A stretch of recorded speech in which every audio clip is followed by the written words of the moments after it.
नमस्कार मित्रांनो, आज आपण मंत्रालयम येथे आलेलो आहोत। मंत्रालयम म्हणजे श्री राघवेंद्र स्वामींचं जिवंत समाधी स्थळ असून ते आंध्र प्रदेशमध्ये आहे। हा जो परिसर मी तुम्हाला दाखवत आहे तो मंदिराच्या बाहेरचा परिसर आहे। इथे रात्र झाली तरी गर्दी खूप आहे भाविकांची, परंतु आम्ही आता सकाळीच दर्शन घेऊ राघवेंद्र स्वामींचं। इथे तुम्हाला विष्णू रूपातील वेगवेगळे इथे चित्र दिसत आहेत।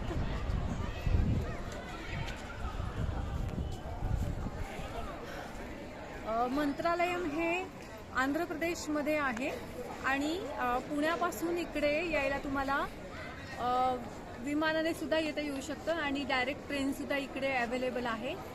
परंतु आज मी मंत्रालयम येथे श्रीशैल्यमवरून डायरेक्ट इकडे आलेली आहे। श्रीशैल्यमपासून तुम्हाला बँगलोर मार्गे इथे पोहोचता येतं। तसेच राघवेंद्र स्वामी हे 17व्या शतकामध्ये होते, त्यांची इथे जिवंत समाधी आहे। असं म्हणतात की ते विष्णू अवतार होते, म्हणून तिथं विष्णू अवतारमधील आपल्याला इथे वेगवेगळे चित्र हे दिसत आहेत। विष्णू अवतार म्हणजेच श्रीकृष्ण अवतार, वामन रूप अवतार, असे वराह अवतार असे वेगवेगळे आहेत। ते तुम्हाला इथे फोटोमध्ये दिसतच आहे।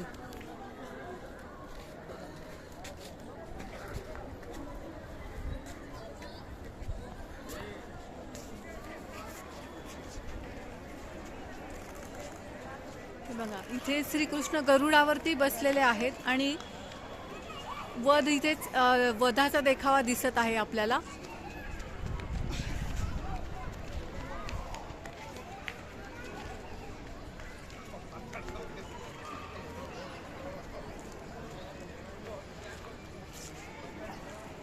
हे असं सुंदर दृश्य इकडे आपल्याला दिसत आहे सगळीकडे। इथे समोरच्या बाजूला देखील श्रीकृष्ण अवतारातील विविध चित्र इथे लावलेली आहेत त्यांनी।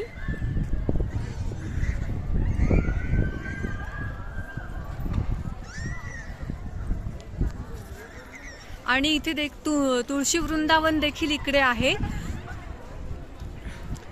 साऊथ मधली मंदिरं लवकर बंद होतात, रात्रीचे 8:15 झाले आहेत तरी हे मंदिर खूप लवकर बंद झालं असं मला वाटतं।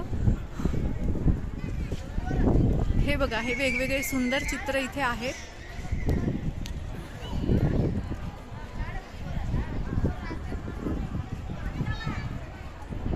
हे इथं जे आपल्याला दिसत आहे ती श्रीकृष्ण सुदामा भेट झालेली आहे आणि नंतर श्रीकृष्णाने सुदामा यांची पूजा केलेली आहे। आणि इकडे बघा श्रीकृष्ण आणि अर्जुन यांचं पण चित्र आहे।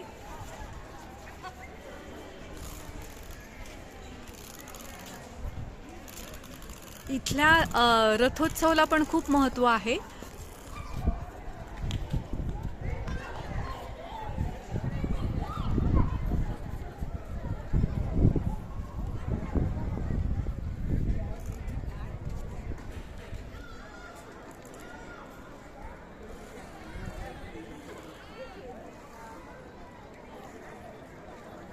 हे बघा, हा आपला गोपाल म्हणजे श्रीकृष्ण आणि त्याचे सवंगडी।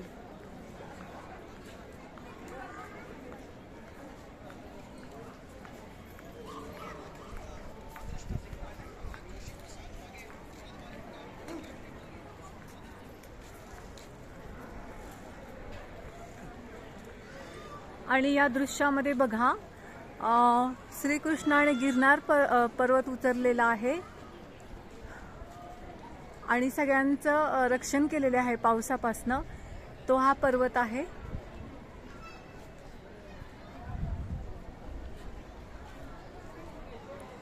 आणि इथे श्रीकृष्ण बघा त्याच्या मैया सोबत आहे, बाल श्रीकृष्ण, गोपाल कृष्ण।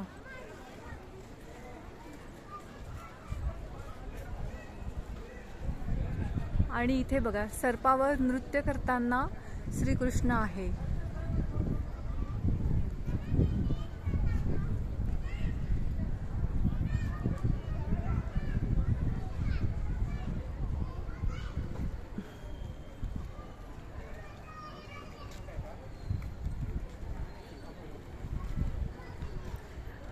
आणि इथे हे बालकृष्णाचं माखनचोरचं इथे दृश्य आहे.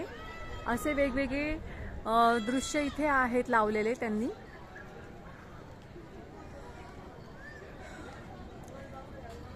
तर तुम्हालाही कधी यायचं असेल इथे नक्की या मंत्रालयम येथे आणि राघवेंद्र स्वामींचे आशीर्वाद घ्या. मी राघवेंद्र स्वामींच्या चरणी प्रार्थना करते तुम्हा सर्वांना जो जे वांछिल ते फल लाभो. धन्यवाद.